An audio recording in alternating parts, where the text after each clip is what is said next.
कशिश मिश्रा जी। श्री महाराज जी। महाराज जी आपके चरणों में दंडवत प्रणाम। महाराज जी आपके सत्संग और एकांतिक में हमने सुना है कि आप बच्चापन से ही बड़े साहसी थे। आपने हर अनुकूल या प्रतिकूल परिस्थिति से लड़ा और उसे रौंद के आगे बढ़ने का प्रयास किया और घुटने नहीं टेके, चाहे कितनी भी कैसी परिस्थिति आए। महाराज जी हम कैसे हमारा दिमाग ऐसे बनाएं कि हर परिस्थिति से लड़ें और आगे बढ़ें जीवन में? असल बात भगवान ने सब करवाया, हमारी तो ताकत नहीं थी, भगवान ने करवाया, सब भगवान ने करवाया बच्चा।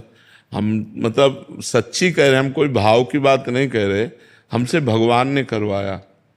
जब हमें अनुभव ही नहीं हुआ कि मैंने किया तो कैसे हम कह दें मैंने किया?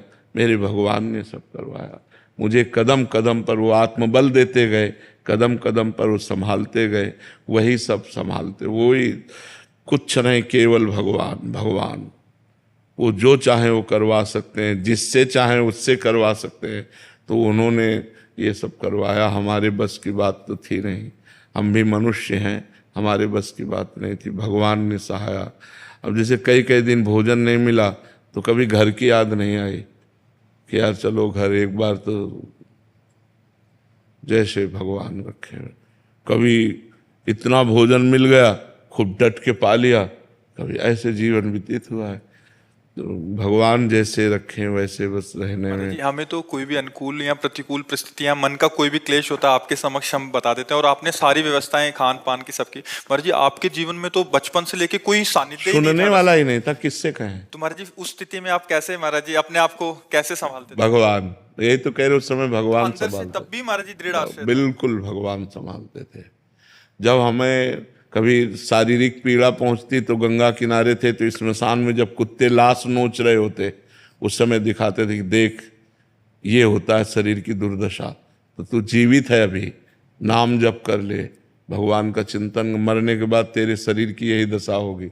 घोर वैराग्य में जीवन, अपने आप विचार आते थे, अपने आप विचार। वो वही, तभी तो इससे कह रहे हैं कि भगवान ही सब करते हैं, वही संभालते हैं। वही महाराज जी अभी भी आपका एकांत का मन होता है? हाँ, मतलब कोई ना देखे आप ना, भीड़। हमारे मांग जो अंदर की है कि जैसे गंगा का किनारा है, यमुना का किनारा है, हम अकेले टहल रहे हों, अकेले चुपचाप हों, बस रात दिन ऐसे शांत एकांत, बस किसी से कोई मिले ना, कोई मतलब ना, बस ऐसा बंद कर दो। मन की मांग ये है। मतलब नदी और लता ये दो बहुत प्रिय है, क्योंकि बचपन से गंगा का किनारा सेवन किया ना, तो धाराजू को देखना कि गंगा जी का इतना पाट लंबा चौड़ा, खूब खूब जल को देखना, और एकांत, लताएं जल को छू रही हैं ऐसे खूब, तो एकांत शांत बैठे लहरों का दर्शन करना, उसी में भगवत चिंतन में डूबना, ऐसा। पर वो गंगा जी से बहुत प्रेम है, तो गंगा शब्द सुनते ही हमारे रोम रोम, अच्छा आप गंगा जी के किनारे से आए हो, आप गंगा जी नहाते हो, आप गंगा जी के दर्शन किए, इतना प्यार गंगा जी से। शाश्वत जी मुंबई से, राधे राधे। महाराज जी, महाराज जी जैसे कि आपने पहले भी बताया कि मन पे 3 गुणों का प्रभाव होता है, सतोगुण, तमोगुण और रजोगुण। महाराज जी कच्चा साधक इन तीनों गुणों में भेद कैसे कर पाए कि उस पर कौन सा गुण? जिस समय हमारा मन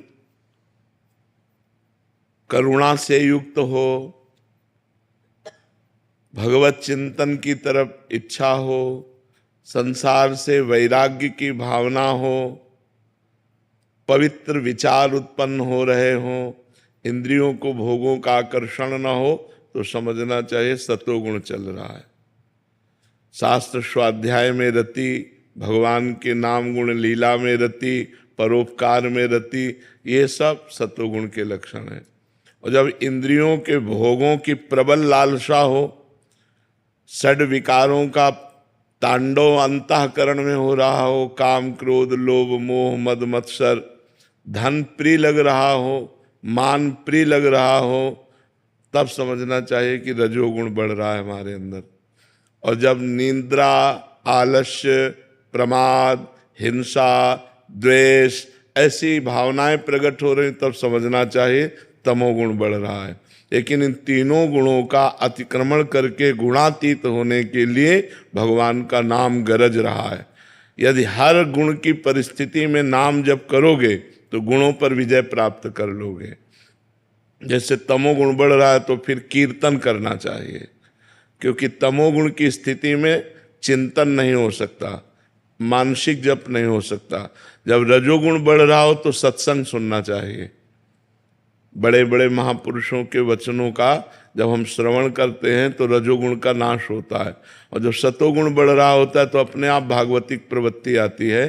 तो सतोगुण तभी बढ़ता है जब हमारा भोजन सात्विक होता है, जब हमारा दर्शन सात्विक होता है, जब हमारा संग सात्विक होता है, जब हमारा पेय पदार्थ सात्विक होता है। अब जैसे ये सब रंग बिरंगे में जो पानी आते हैं, हाँ, ये सब रजोगुण तमोगुण बढ़ाने वाले हैं। बाजार का जैसे बना हुआ पदार्थ है वो रजोगुण तमोगुण बढ़ाए। शुद्ध सात्विक रसोई का बना हुआ भोजन, भगवान को अर्पित किया हुआ प्रसाद, वो सत्वगुण बढ़ाता है। तो अगर हम तमोगुण रजोगुण पर विजय प्राप्त करना चाहते हैं तो हमारा पहनावा, हमारा खान पान, हमारा दर्शन, अब रजोगुण का मूर्तिमान स्वरूप मोबाइल सबके पास रहता है। अगर मोबाइल से सत्संग सुनो तो सतोगुण बढ़ा सकता है, नहीं तो अगर सांसारिक चित्र देखो, गंदी बातें देखो तो रजोगुण तमोगुण को बढ़ाएगा। इसलिए हमारा सतोगुण बढ़े, हमको ऐसा संग करना चाहिए, ऐसा देखना चाहिए, ऐसा सुनना चाहिए, ऐसा बोलना चाहिए, ऐसा खाना चाहिए, ऐसा पीना चाहिए, तो हमारा सतोगुण बढ़ेगा। और जैसे जैसे सतोगुण बढ़ेगा वैसे वैसे हमारी आध्यात्मिक उन्नति होगी। आध्यात्मिक उन्नति के साथ ही आधुनिक उन्नति ठीक है। आधुनिक उन्नति हो रही, आध्यात्मिक नहीं, तो उसका परिणाम पतन ही होगा। आध्यात्मिक के बिना आधुनिक उन्नति टिक नहीं सकती है, क्योंकि हमसे ऐसे अपराध बन जाएंगे जिनके कारण हमारी आधुनिक सुविधाएं भी छिन जाएंगी। इसलिए आध्यात्मिकता, शास्त्र स्वाध्याय, संतों की वाणी का मनन और आचरण में उतारना ये अत्यंत आवश्यक है। तभी ये रजोगुण तमोगुण का क्षय हो जाता है और सत्वगुण बढ़ता है।